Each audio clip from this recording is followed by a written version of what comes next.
So today I have decided to speak on a topic which is very important for all of you, because you are going to start a journey which will commence with a 2-year training program which you will be here, and after 2 years you will be entering the job market.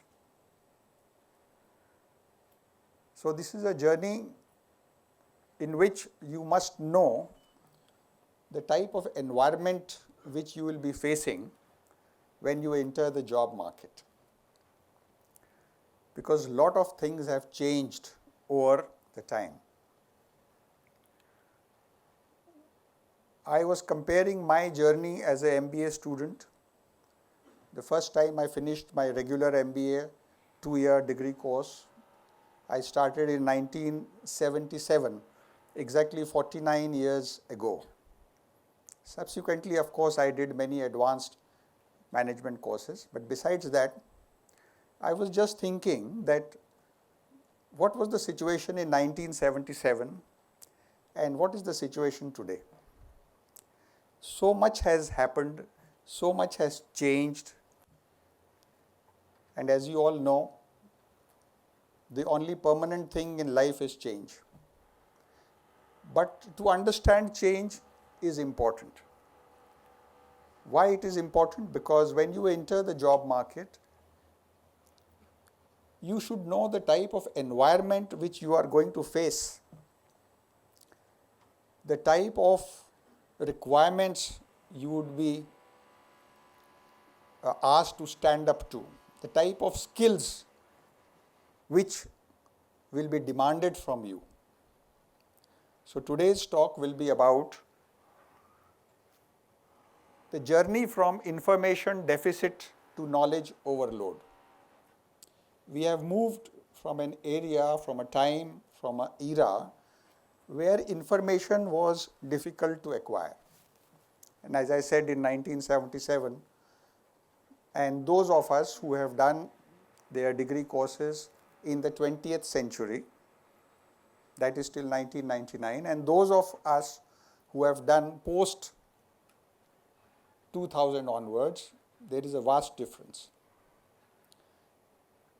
In the 20th century, information was the king, and getting information was not easy. We will be talking about it in detail today. But today, there is an overload of knowledge. When information was deficient, there was a problem. When there is a knowledge overload, again there is a problem. The difference is that the nature of problem is varied. It is not the same. So you have to know how this journey has come about, and you are joining the race at a very exciting time, where your skills, your attitude, your learning ability can make the difference between success and failure. So it is important to know the journey, how it began, how we have reached here. I would like to start with a Urdu couplet and listen carefully. It is all about the journey of life. So the first misra, listen carefully.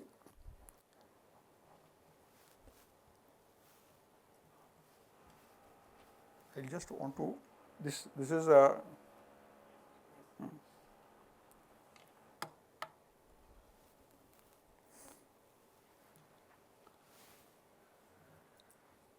सुनी जो हिकायते हस्ती तो दरमियाँ से सुनी. It says that I have understood the story of human life from the middle. न इब्तिदा की खबर न अंजाम मालूम. To translate it into English, it means that I have understood the journey of human mankind from the middle. I don't know how it began. I don't know how it will end. The reason is we are all born in a time warp. Somebody is born in the 20th century, somebody is born in the 80s, somebody is born in the 21st century.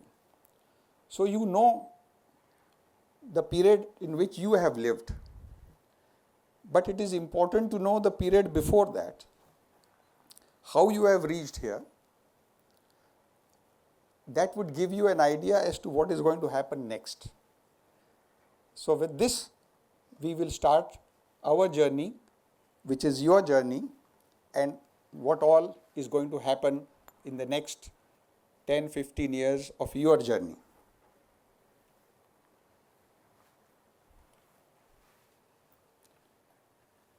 So look at the paradox today.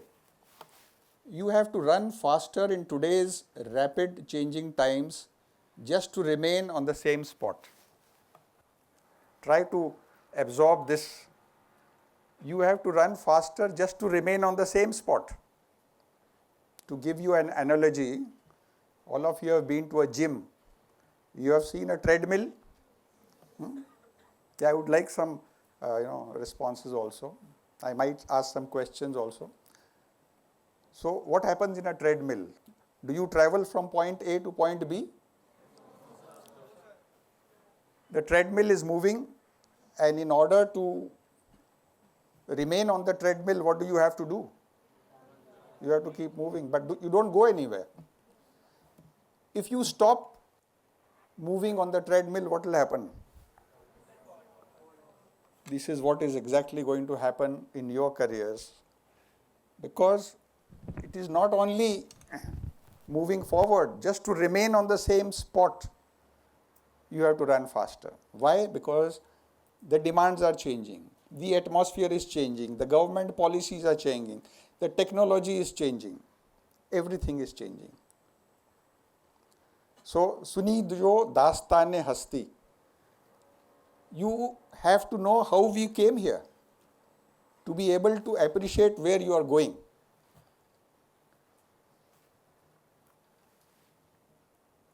Now look at this chart. Those who did not adopt or innovate in the face of major changes ultimately had to perish. These are examples from different walks of life: civilization, animal and bird species, corporate world, technology.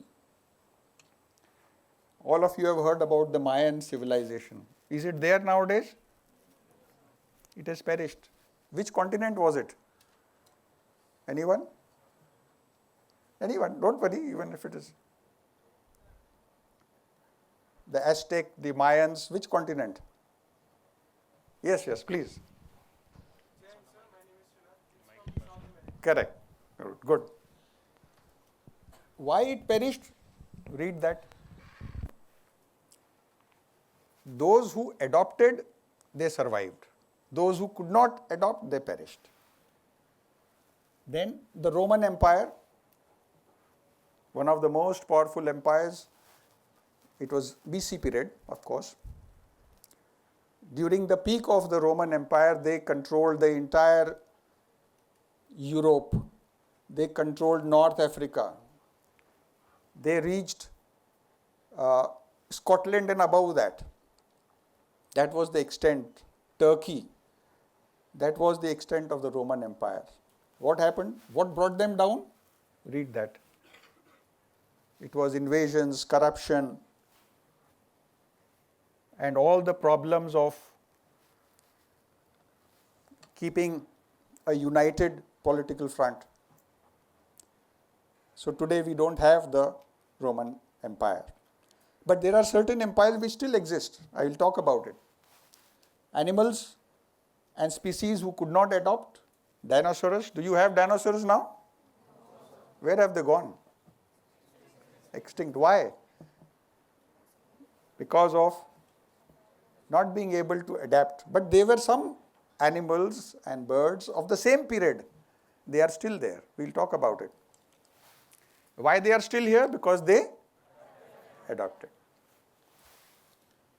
The passenger pigeon. Many of you may not have heard this.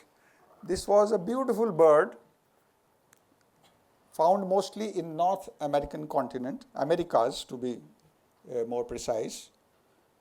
It was different from the common pigeon what we see. It used to be in billions and billions. The word passenger came from the word passage. not to be confused with the messenger pigeon which used to carry, not to be confused with that. But it was hunted, the habitat changed, it lost its natural habitat, and it was hunted for meat and so on. It is no longer there. But some other pigeon is there of the same period. We'll talk about it. Corporate world, Nokia. Do you have Nokia phones nowadays? See why they perished? Failed to adapt to the smartphone revolution and the shift to the app-based ecosystem. Kodak, do you have? Otherwise, Kodak was the pioneer. As young children, we have all used Kodak cameras. They also invented the digital revolution, but still they failed. Why? They clung to the film and eventually went bankrupt. Today Kodak is nowhere. Technology, BlackBerry. Has anybody used? Your parents might have used. Anybody used BlackBerry? But is it there now? No, sir. Why? Failed to adapt to touchscreen smartphones era, app ecosystems. MySpace, some of you may not have heard, MySpace was something like Facebook. But Facebook overtook it. Why? Failed to innovate and adapt to changing user preferences and social media evolution. Lost to more agile Facebook. So these are examples. This is just a short list. There are so many other examples. Just a short list where civilizations failed, animals, bird species perished, corporate world entities are not there on the scene, technology also went out. Is there any other technology which failed? Anybody knows VCR? Huh? What is the full form of VCR, VCP, VCR? Anybody? Cassettes? We don't use them. So many examples are there.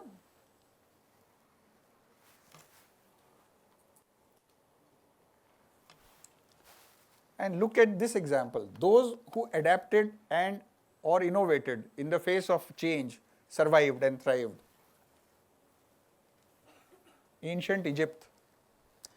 Ancient Egypt, the people who live there may not, the rulers have changed over a period of time, but the civilization exists in the sense that Nile was their life giver. They adopted in such a way that Nile used to get flooded every year. So one of the season was flooding season. Like we have rainy season, the name of the season was flooding season. So very cleverly the Egyptians, they adopted their agricultural entire activity in such a time that when the flooding was there, the seeding had already taken place and they get maximum yield. Today also they had good systems, good administration. That's how the Egyptian empire survived. The Chinese civilization, there are only two civilizations in the world mainly, which we say civilizational continuity. One is Chinese, the other one is Indian civilization. These two civilizations are quoted as the two civilizations which continued till date and are continuing. So similarly, the Chinese civilization also continued. Though the China of the earlier years was different, today's China is far different. It has amassed more land. It has taken over more territory, southern Manchuria, many other places. So if you compare today's China's map with the map of the 18th, 19th century, it was different. Okay, but the civilization has survived. Corporate world, Microsoft, surviving, not surviving? Very much surviving. The reasons are there. They moved with the time. They did everything which was required. IBM survived. Adopted from hardware to services and solutions. And embraced consulting, cloud and AI. They survived. Technology, internet. Internet is now the sheet anchor or the main force which we are using, the whole world is using. It was initially adopted from the military research. Many of you may not be aware of that. adopted from military research network to an open global scalable system, evolving to meet exploding user demands and becoming backbone of modern world. Similarly, smartphones. Now today smartphones are converging all the services. The bank is in your phone, the radio is in your phone, the music is in your phone, the social media is there, the camera is there, everything has come and converged into one small gadget. So these are examples of things which have survived. Now the question is, in your journey, does your MBA journey demand higher learning, higher skills? Is the rate of change more than the rate of absorbing? Will you have to perform in the era of infinite and rapid changes? What are the answers to all these questions? What are the answers to all these questions? Are you? The answers to the questions which are on the screen. Jai Hind, sir. I am Aditya. Sir, the answers is yes, that I have to change. I have to get away from my comfort zone. I have to develop all these questions. Yes. The answer to all of them is yes, or some of them is no? The first one is yes, sir. I Then? have to learn new skills. Second one? Is the rate of change. The rate of Faster than the rate of change is more than the rate of absorbing new knowledge. Is it true? Yes, sir. It is true. Then third one? Will you have to try? Yeah, you have to face even more Yes, sir. changes. Fourth one? Yes. More complex concept. Yes, everything Yes, is sir. yes. Thank you, sir. So, is it going to be a challenge or easy walk? That's why you have to adopt, innovate, upskill, and be ready. Now just see how the environment was for those who did management courses in the 20th century and those who are doing now. Initially we learned from the books, textbooks, reports, company reports, and information was only available in the libraries, newspapers.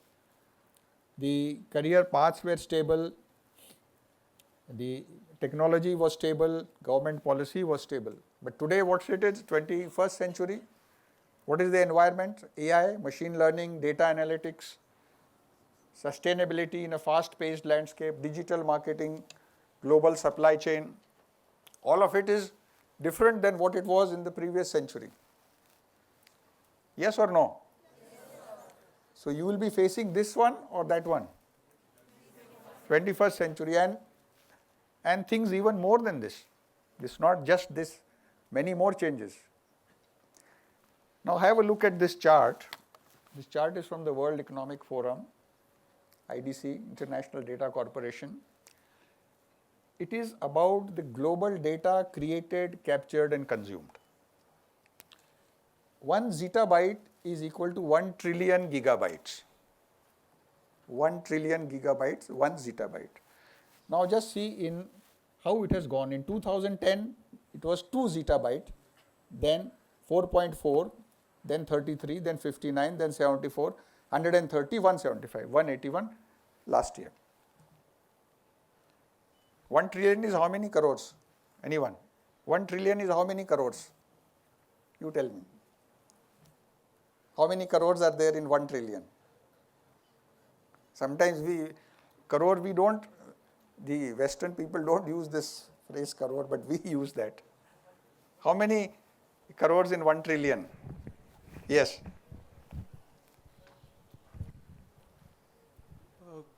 Jai Hind, sir. My name is Yash Mittal. Sir, 1 lakh crore. Correct. Good. So 1 trillion is 1 lakh crore gigabytes. So by 2025, data created, captured and consumed 175 to 181 zettabytes. What is the trend showing? That we have gone whole hog digital. Data is the new oil, somebody said. everything is boiling down to data. So the geometric progression in which data is being created, captured and consumed, what is going to happen in the years ahead? More or less. So you have to be data savvy, technology savvy, skill savvy, and you have to be abreast, up to date with the current situation as it obtains from time to time. Look at here, the shelf life of skills is shrinking. Again, I am quoting the World Economic Forum. In 16, employees expected about 35% of the workforce to change. Then what happened? Post-pandemic disruption, 44%. That means 44% of the skills of the workforce had become redundant. They had to change it or upskill or change. World Economic Survey still projects 39% of core skills changing by 2030, indicating rapid reskilling remains essential. Where will you be in 2030? On your jobs? You will complete your course in 2028, correct? So in 2030, you will be in the beginning of your long career. You are all young people. So now I am telling you that 39% skills will become redundant. So what do? You can't curse yourself कि ये तो पढ़ाया नहीं था. World Economic Forum also estimates that 59 out of every 100 workers will require reskilling or upskilling by 2030. 59 out of every 100 is almost 60%. So by 2030, in which you will be just 2 years in your job, and 60% of the jobs would require some change in terms of skill. So you have to run faster to remain on the same place. So when I look at the situation as it obtains today, and when I compare it with the situation which obtained when I joined the job market, I also worked in the corporate world for a couple of years before joining the Indian Air Force. I find that the challenges today are more complex than what they were at my time. Challenges were there in those years also, but the nature of the challenges were different. We joined the job market at the time when there was license Raj, Hindu rate of growth, and all those phrases were in use, in vogue.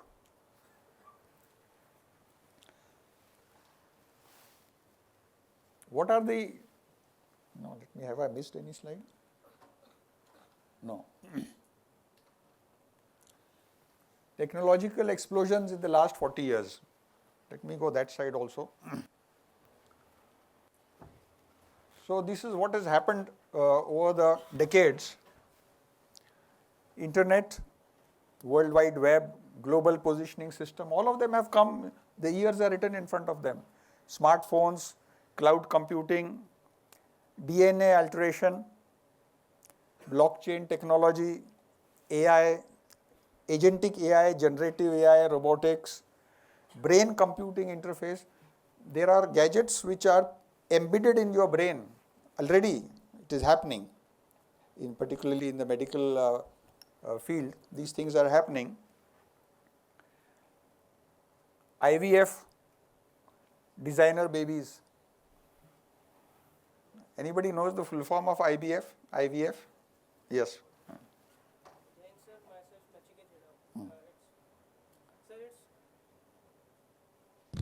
Yes, it's on. Sir, its full form is in vitro fertilization. Good, thank you. So, we are coming into the era of designer babies after selecting designer clothes from the mall. So, this is all to tell you that how fast things are changing. and how fast you will have to adapt to it. Otherwise, you perish like the dinosaurs or the dodo. There are so many examples. Okay, there was a Tasmanian tiger also, which is not on the scene now. So the most important implication of all this is, in the 20th century, advantage came from possessing knowledge. In the 21st century, it comes from continuously acquiring, updating and applying knowledge. Today, possessing knowledge is not enough because knowledge is changing by the day. Your knowledge can get outdated very fast. Your greatest competitive advantage is no longer what you know, but how fast you learn. And this is your journey. Your degree will open doors. Your learning agility will determine how far you go. Not learning ability, learning agility. The key message is, the challenge is no longer acquiring knowledge. The challenge is continuously updating knowledge. So, during this journey, your learning does not finish in these 2 years. Don't think that you have done a diploma or a degree, or some of you may be engineers, I don't know, so that your learning is complete. Learning will never be complete. It is not complete for me also. So I always say that the learning curve will always remain curved. It will never be complete. It will always be curved because there is no end to it.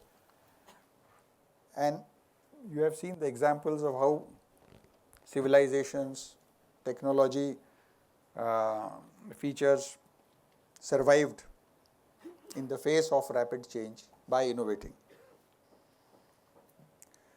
Now let us see the skills that will matter most by 2035. Again, you will be in the thick of your careers. Learning agility, not ability, agility. Critical lateral thinking, AI literacy, data interpretation, communication, creativity, leadership, emotional intelligence, systems, design thinking. These are subjects in engineering nowadays, design thinking. Strategic decision making. These are the skills that will matter in your journey if it is going to lead to success.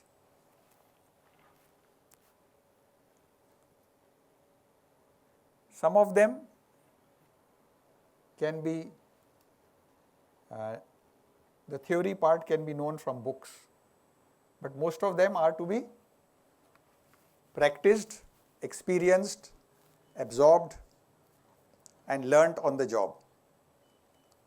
Learn from whom? Learn from the environment, learn from your superiors, learn from your subordinates, learn from your peers.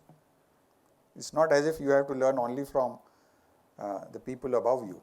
The people below you can also teach a lot if you have your eyes and ears open. What employees will value beyond grades? There is often a misconception that grades are, all important. Yes, they are important, no doubt, but that they will not carry you through all the time. There is something known beyond grades also. Curiosity. Employees value these skills or these attributes. People skill, I'll talk about it in this further. Team utility, adaptability, digital fluency, problem solving, learning speed, collaboration, networking, advocacy skills. Advocacy skills are those skills where we see how well you can convince the person in front of you. Suppose you are in the sales, you have to convince your customer. Your convincing ability is what is meant by advocacy skills. How well you can convince your points of view. So these are the skills which will be valued. So now when you see all these type of skills, last two slides, the first one here and this one, if they have to be grouped in two major classes.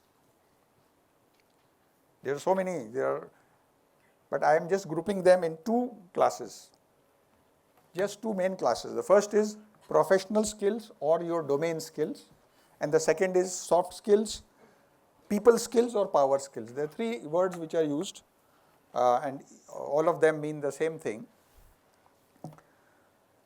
So for your success in your profession, you require two types of skills in this rapidly changing environment.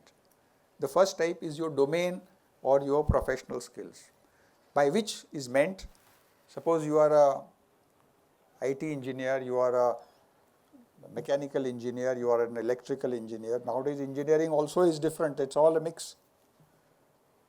So whatever is your core area, you have to be top in that. That is the first part. But that is not enough. You might have noticed in your school days, the boys and girls who sat on the front bench, do they always remain front benchers in life? Actually, research has proven that generally the front benchers are overtaken by the back benchers. And the reason is number two. Because once you start working, is anybody going to ask you what was your percentage in your graduation? Does it even matter?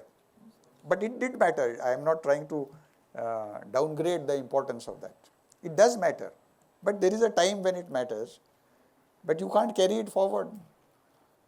You might have a front bencher of your time telling everybody, I am a gold medalist. I am a gold medalist from this university, whatever. So, how far will that gold medal carry him? Not much, isn't it? Because what matters in your career is how you perform and what you bring on the table. Your bosses will say, you have been performing for 2 years, you are on probation. What have you brought to the company? What have you brought to the organization? How have you contributed?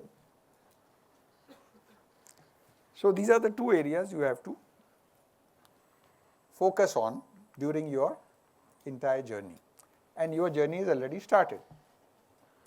So having a sound theoretical base is important. And coupled with that, your power skills, soft skills.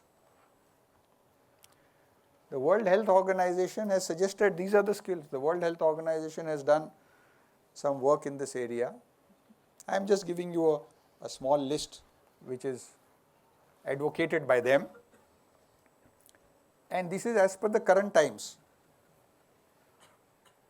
These are the qualities which are valuable, which are required, which are essential in the current era, and the experts are saying that. Emotional regulation, stress management. Stress is everywhere. Stress is, the question is not whether stress is there or not. The question is how well you handle it. There is nobody, if somebody says I have no stress, he is lying. Stress is part of life.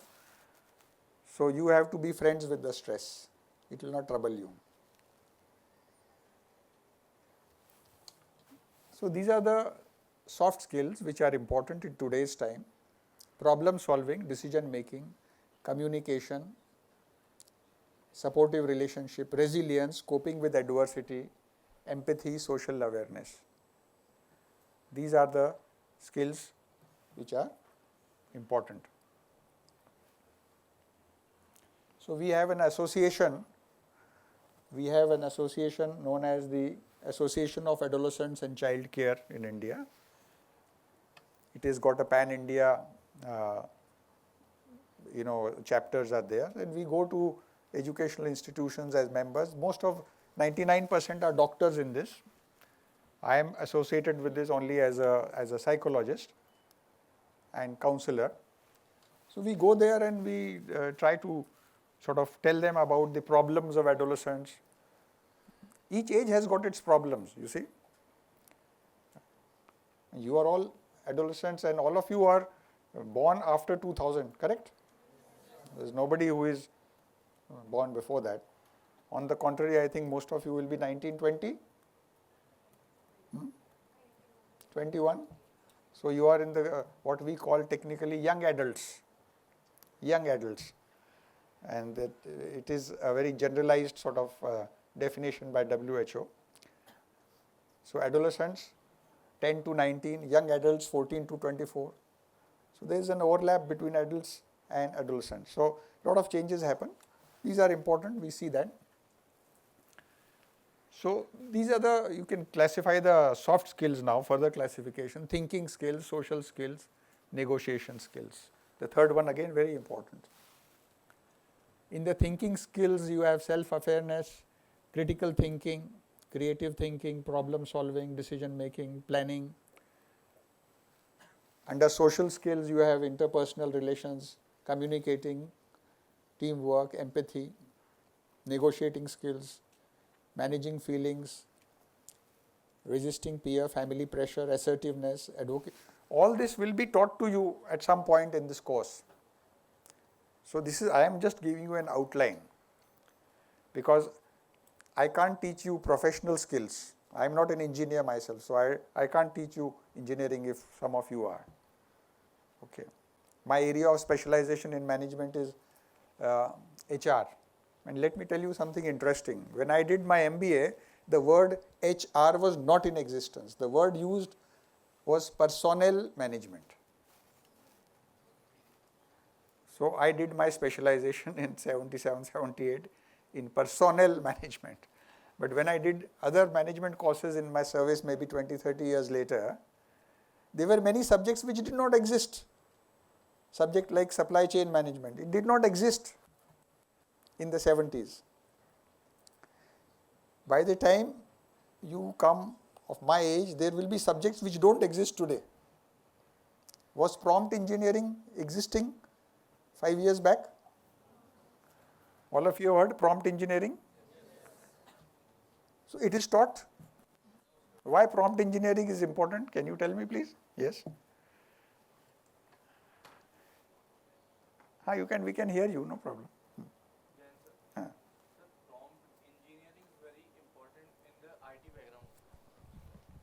Because, Okay. because today's market is like very focused on IT and AI tech. Yes. So if a person is very, um if the person is very like interested in AI, so he should do prompt engineering for his growth and the contribution for the organization in which he wants So to where work. will it be used? Where this prompt engineering knowledge will be used? While doing what? So like giving prompts to AI for Yes. anything generation. Correct. Thank you. Good. So prompt engineering was not heard of even 5-7 years back. But today it is heard of because it is more important to ask the right questions than to seek answers. The right questions you have to answer. And if all of you would be using AI, you use ChatGPT, you use Copilot, you use Gemini and so many of them. Sometimes when your prompt is not correct, the AI machine takes you on a ride. Isn't it? So all these qualities would be required for you in your journey, in your working life. But here is a specific soft skill chart for MBA students. Have a look at this. And it also tells you how to go about it.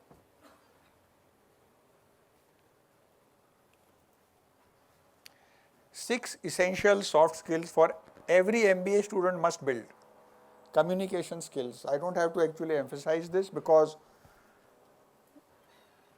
in your working life you will have to give presentations, you will have to speak to the clients, you will have to speak to the people within your organization. For example, you are in a meeting and there is an agenda. Meeting is a place where everybody is assessed. A meeting is an internal meeting of the company. But how you perform in a meeting, everybody is watching. Can you put your ideas into proper words? Can you communicate properly? Teamwork and collaboration. In the defense services, as I was told in the introduction that I was involved in the selection of officers, teamwork is the most important thing. And if we found somebody to be brilliant, but he had a problem with working in a team, we did not select him as an officer. Because in the armed forces, nothing is done individually. Every work is done as a team. Barring a very few exceptions, like somebody is sent on a special mission across the border, I am not taking that exception.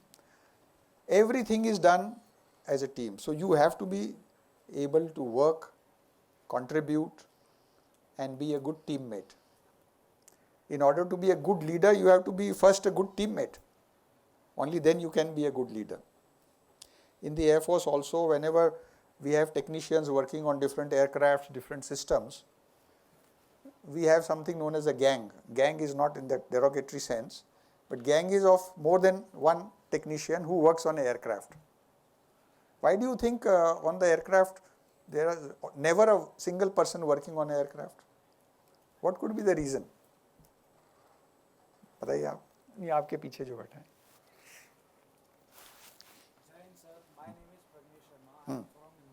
Oh, good. That is the cleanest city, I am told. Yes, sir. Good. Sir, the reason is because the aircraft has different parts, and the one engineer can't do it alone. No, is that the reason? Of course, you require more people. That is, but other than that, also, is there any other reason why a single person never works anywhere, whether it's Army, Air Force, Navy? When they are repairing something, they are maintaining something. Even in the cockpit, there are two. Even in the cockpit of the aircraft, where there is passenger, Sir, unless it's a single cockpit, also we have. But otherwise, whenever it's work, it's always two. Because, sit down. Security matters. We can't take chances.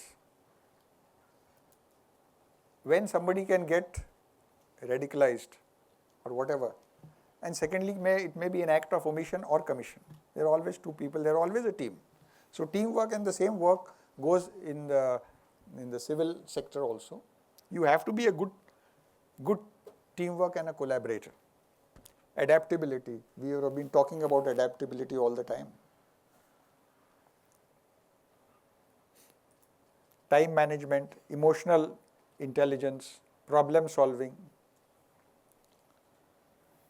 So these are the skills over and above your professional skills or domain skills, which will decide how far you go. And I gave the example of the backbenchers. And secondly, there is another misconception in the environment that if you come from IIM, you are clever. If you come from IIT, you are top. Does it hold true? What do you think? Will somebody be given a good job just on the strength of he is telling that I am a IITian or I am from IIM? Suppose somebody says, मैं केंद्रीय विद्यालय से हूँ, does it mean that he is rejected ab initio? There was a time, maybe in the 70s and 80s, where institutional background was a passport, no questions asked. But that time is not there now. You have to prove your worth. You may be from Hindi medium, any medium, doesn't matter. Do you know your job? A. Can you perform? B. Can you work in a team? Can you communicate? All this. Do you know your professional job? In fact, there is another thing which we follow.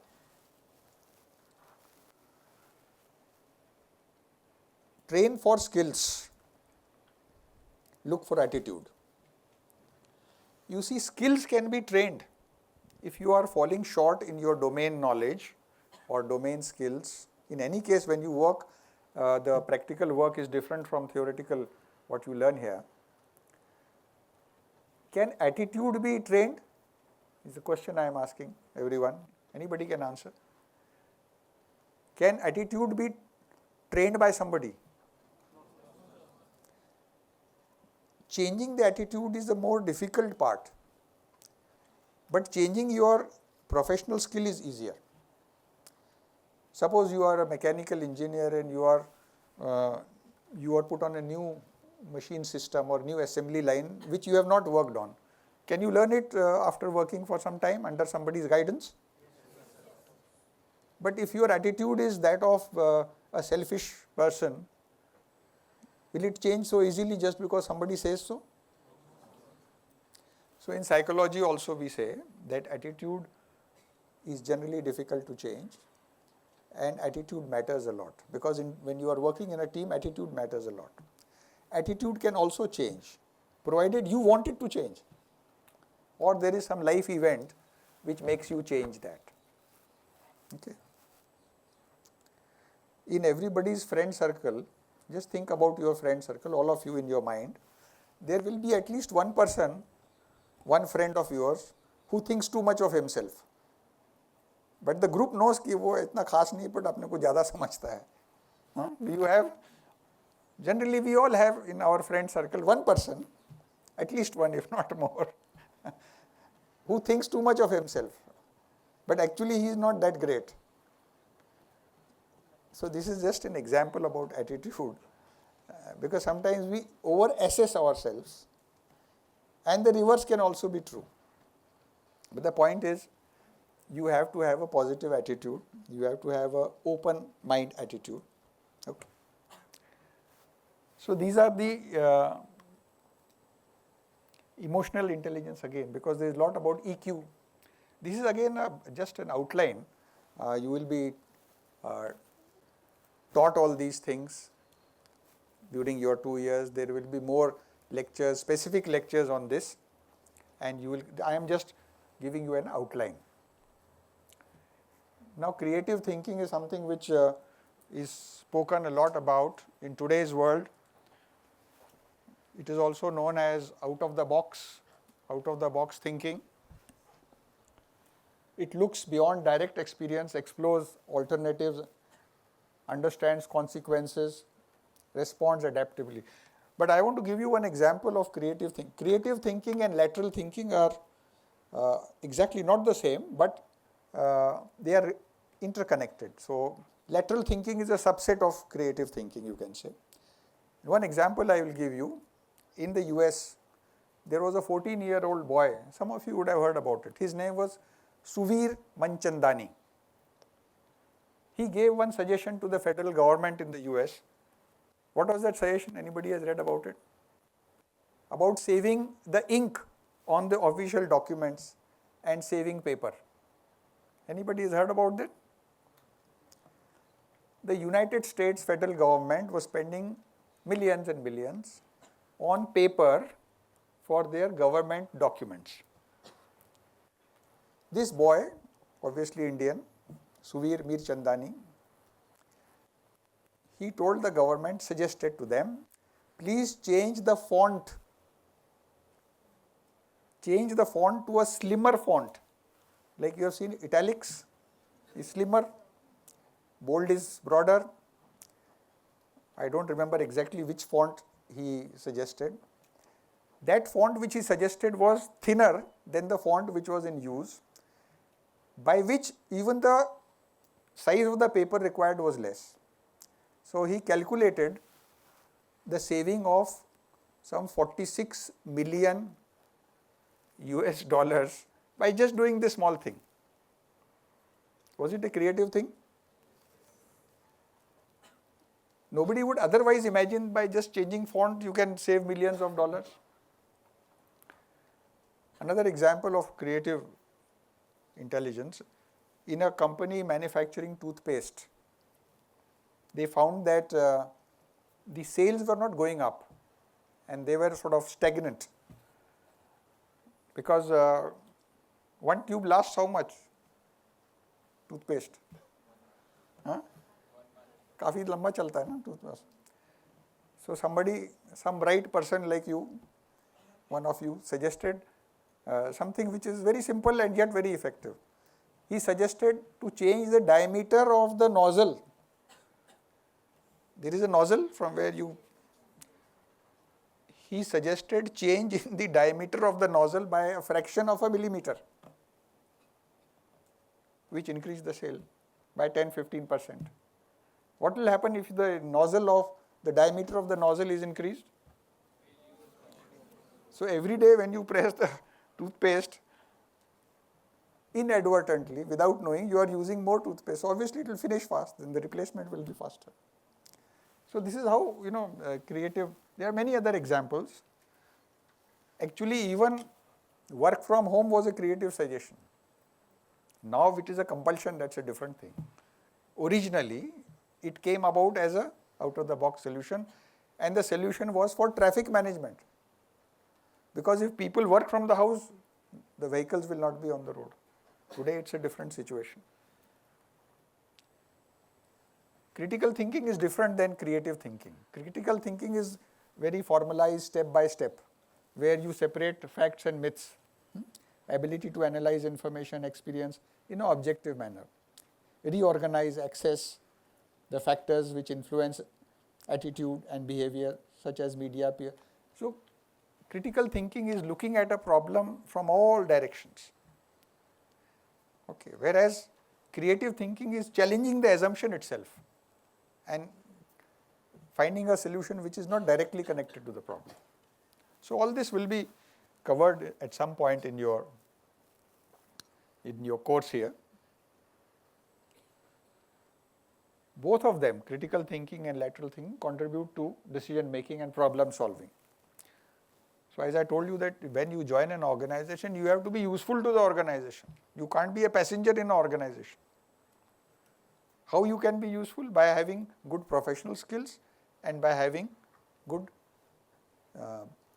soft skills or power skills also, as they are called. Decision making. The problem with adolescents is that they find it very difficult to take decisions. Decisions like what to wear.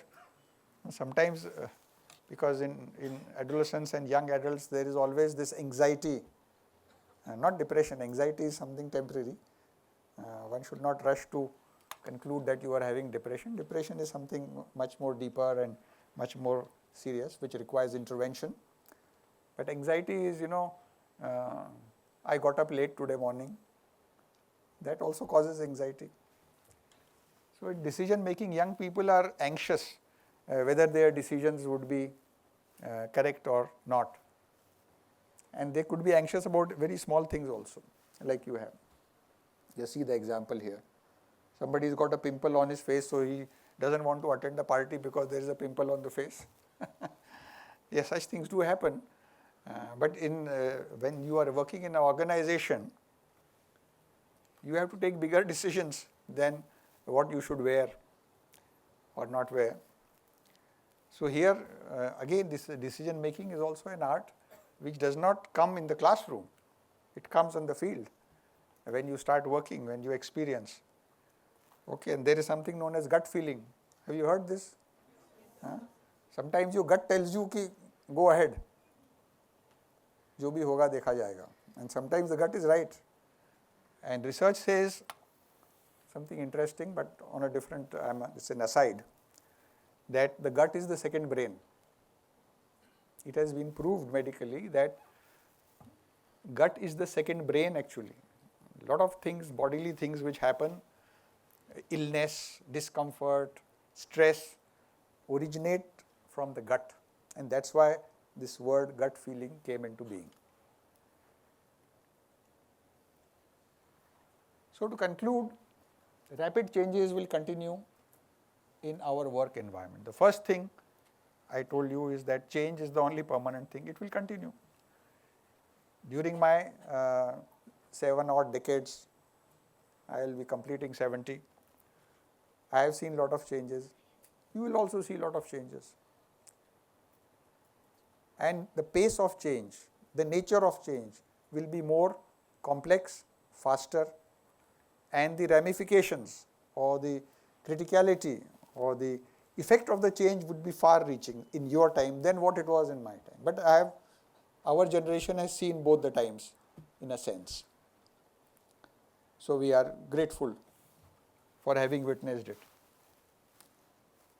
Don't fear change. Be prepared, learn, adopt, capitalize. Capitalize on your strong points. Somebody is good in communication, capitalize on it. Somebody is good in his professional knowledge, capitalize on it.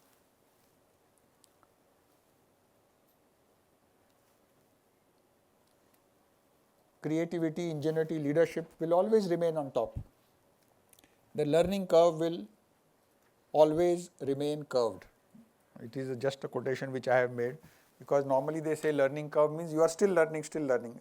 You will still be learning, it will always be curved. I am also still learning. Don't forget to enjoy your professional and personal journey. So this is what I had to say. There is one more slide, because I knew there will be a question on AI, about the future of AI. Would you like to see that? Okay. AI hype and reality. So this is the distilled, what you can say, the distilled conclusions about the present conclusion. These conclusions can change after 5 years, I don't know. But today, this is the distilled conclusion about AI. Let's go one by one. Okay, just read, you read it, just one by one. Give him the mic. All of you can just think about it. Just read one by one and read it loudly. Jain sir, my name is Anurag Kumar. AI is a great enabler and its adoption will continue. Okay, so first thing is AI is not going to leave you. It is going to continue. Okay. AI is not replacing business leaders. It's a tool to make routine work faster. Okay. So business leaders would always be important. The person who leads the organization. There will never be a situation where the AI is leading. It's the human being will always lead. Some jobs will become redundant and some Redundant. and some Redesigned. redesigned and some new created. So some jobs will become redundant, means obsolete. वो अभी खत्म हो जाएंगे. Some will have to be redesigned and some new will be created. So there are three different things. All this is going to happen in your working life. Okay. Next. Human capabilities remain irreplaceable, like leadership. थोड़ा जोर से पढ़ो. Human Okay, sit down, thank you. Human capabilities remain irreplaceable, like leadership, creativity, empathy, ethics, strategic decision making. AI is not a panacea. Basic human originality, creativity, ingenuity will always remain. AI is not a panacea. Panacea means cure for all ills. AI ऐसी गोली नहीं है, tablet नहीं जो खाने के बाद सब ठीक हो जाए. It's no. It only tells you what you have fed in it. Okay, so it is nothing to be scared of. Competitive advantage will come from asking the right questions. Okay. What is written after that? You can read? जोर से पढ़ो. Jain sir, my name is Shivan Sahu.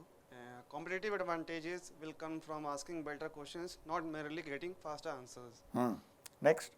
Every MBA graduate should become AI literate, not necessarily an AI engineer. So you don't have to be an engineer in AI, but you have to be AI literate, because you can't do without it. Okay. Next. The true professionals will combine business, data, AI, and human skills. So if you have to be a master of all, then business sense, data, AI, and what is the last one? Human skills.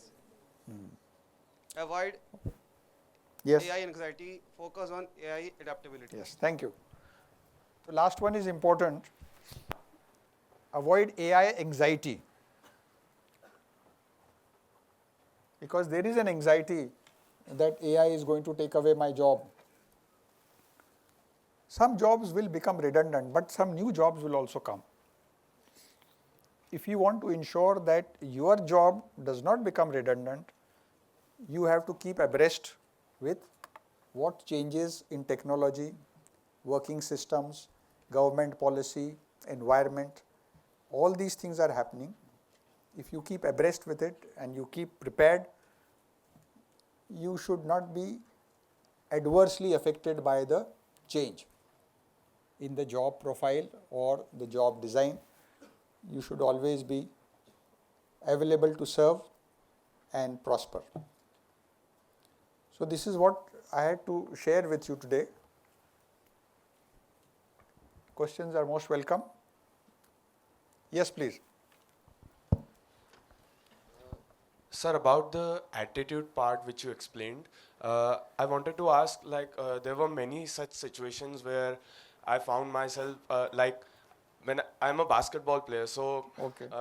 in my team there were several players or a single player who was really important for me, who played a great role for my team, but his attitude was not right. Okay. So I wanted to ask, in those situations, how should I deal with those people? Because most of my friends, what they used to do is they just used to ignore him or just shout at him. So I wanted to ask, how Okay. should I deal with this situation? Okay. I got your question. So when you say that his attitude was not right, you have not specified exactly what was it, but you are saying that he was professionally in the sport, he was very competent. Yes, sir. I mean, he was a great player, but Was he his the captain? Was he the captain of the team? No, sir. Okay. Fine, understood. Thank you. So you do have, what situation which you are saying is quite a common situation, that one of the team members is walking a different line and always at crossheads or always disturbing the group. In such a case, it is the job of the captain to slowly counsel him, because that one disruptor can spoil the atmosphere in that particular team. Now the aim of the team is to perform well, isn't it? We are not talking of outside the court. Aim is that during the play there should be synergy and there should be cooperation. So it is basically the task of the captain of the team to counsel him, the coach to counsel him. As far as the others are concerned, I would say you should not irritate him, because people who are having an attitude purposely want to trigger others. Some people they have fun in triggering others. वो जानबूझ के करना चाहते हैं कि तुम्हें गुस्सा आएगा. So if others play it cool, slowly his own triggering will stop and he will fall in line. But if you take on and if you shout at him, the matter will become worse. Okay. Yes, anybody else? Jai Hind, sir. My name is Himanshu Shabdasani. In second point, it is written that AI is not replacing business leaders. Sir, but don't you think that it can replace IT engineers? Because AI can develop agentic systems. Yeah, they are developing. Yeah. So, But in I am future, talking of, you're right. What you are saying is, it is replacing the work, not the person. Okay. You are right. It can make codes. Okay. But what policy that company should follow, it is not deciding. It is doing the work which was previously being done by a coder. Sir, but a person from non-tech background can also create softwares or AI automation. So He can create, but it may not be up to the required standard. okay. And it has to be again supervised by somebody. Okay. Because companies cannot risk putting solutions which don't work. And another example I will tell you, Volkswagen car had to recall hundreds and thousands of vehicles. They had to recall. The recalling, you understand, product is passed and then suddenly a problem occurs. And then they realize ki ye to, even it happened in case of electric batteries, the charging system of the electric batteries.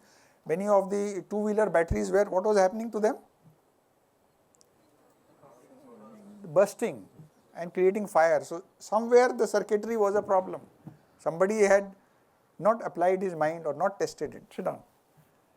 So leadership does not mean just work. Leadership decides policies. He decides the mission. He decides a problem comes on a day-to-day basis, what to do. You are sitting in the office and there is a problem. It requires an instant solution. Okay. So leadership is a very composite construct. It is not just the work. It involves decision making on all broad fronts. Good afternoon, sir. Yes. My name is Rohan. So, Jai Hind, sir. So, my question to you was, you are very well versed in AI by now, and you know we are in the starting phase of our MBA, and there are different branches of MBA such as marketing, HR, etc. And eventually we have to pick. You know, we have to choose a certain category. Yes. So, you know, from what I have been hearing, okay, recently, that if we take the example of HR branch, now in big MNCs and all, okay, there are AI bots which are actually, you know, analyzing your resume, okay, framing questions and taking your interview, okay, and they are also, you know, managing other tasks which an HR could do. So, do you think is it they can completely, you know, take over the HR jobs and all? Okay, sit down. I got your question. You are saying that the HR function is basically being done by the AI. But I will just come back to the original point. While the function of the HR may be done by the AI, but a HR person would still be required because HR person has to face human problems. Okay. He has to decide on HR policy. If it is a case of regular management of pay, because HR people deal with pay, allowances, assessment, annual assessment, it can make a format कि every employee should be assessed in these parameters. Fine. The pay matrix should be like this.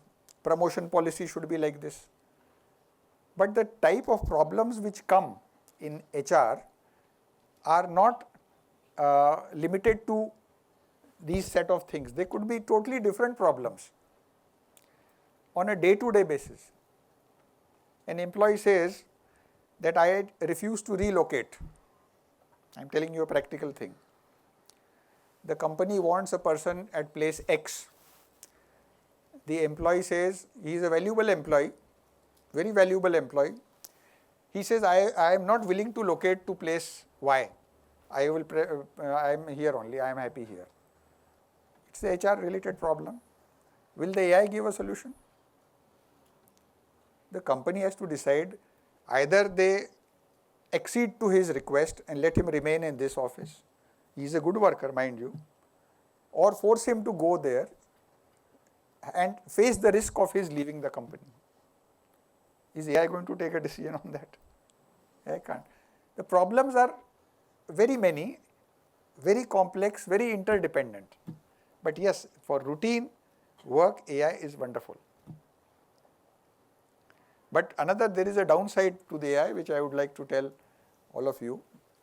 If you rely too much on AI, you lose your own originality, creativity.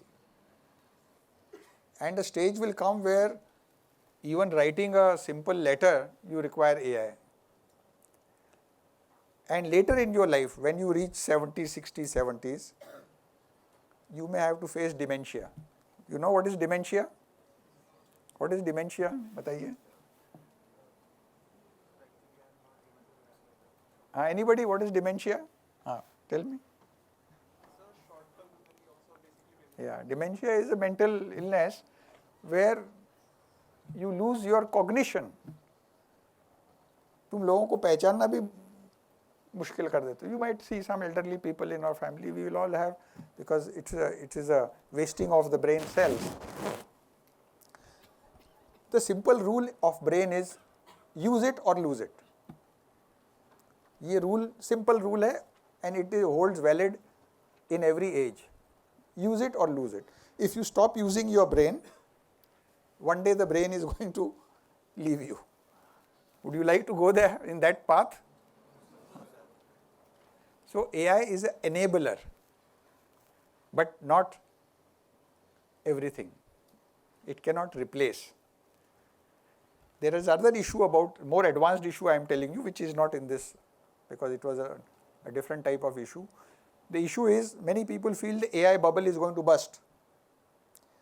There is a reason for that. The amount of money which is invested in AI, in entire infrastructure of the AI, and the return on that is not comparable. There are millions and millions which are invested in AI by Western countries, even we are also putting in that. But the return has to be matching to that. And if it does not match, what will happen? Loss. Do the companies and organizations, are they geared to meet such sustained continuous loss? Because this is a problem which is not directly connected with AI, but it is connected with the investment connected with AI. Okay. Yes, any other questions? Yes, please. Jai Hind sir, I'm Smriti Nahak. I have a question that many times we can adopt something new, then we have anxiety, and we are not get so much motivated. Then how we are get self-motivated and avoid anxiety to something new adaptability? Your question is about anxiety. How to deal with anxiety? Yes, sir, and how get we self-motivated? Okay, sit down. In today's rapid, complex world, anxiety is very natural. And anxiety can affect the best of the people, the most competent people. The way to deal with anxiety is, one is time management. Whenever you are pressed for time, you become anxious. The second is preparation. You get up in the morning and suddenly you realize, aaj to ye bhi karna hai, ye bhi karna hai, ye bhi karna hai. Then you are overwhelmed and you are anxious. But if the previous night you had decided before going to sleep that tomorrow there are many things I have to do, this is priority. Out of this priority, I will be able to do these 3 things, at least 2.5 things.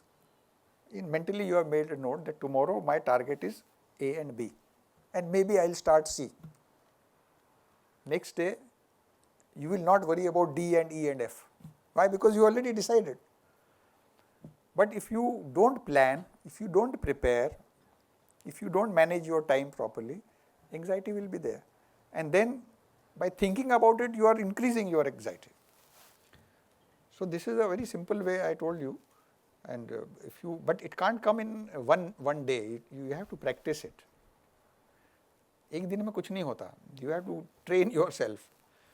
And there is something known as auto suggestion. वो भी psychology का part है. Auto suggestion मतलब अगर आप if you get up in the morning, just try it, all of you.